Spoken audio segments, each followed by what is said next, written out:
எல்லாருக்கும் வணக்கம்.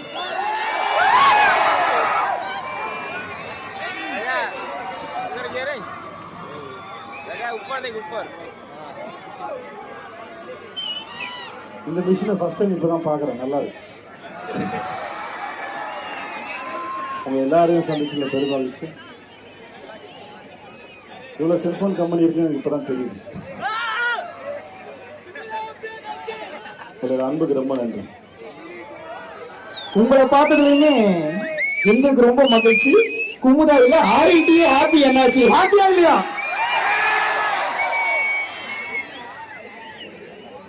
ஆர்ஐடிக்கு வந்ததுல விஜய் சேதுபதி ஹாப்பி என்னாச்சு? ஆனா ஆப்வியஸா எனக்கு வந்து ரொம்ப ஜாலியா இருக்கு எனக்கு. ஆனா ஓகே. ஆனா ஆக்சுவலி பாத்தீங்கன்னா எங்களுக்கு வந்து இப்போ உங்களை பார்த்தாலே ஹாப்பியா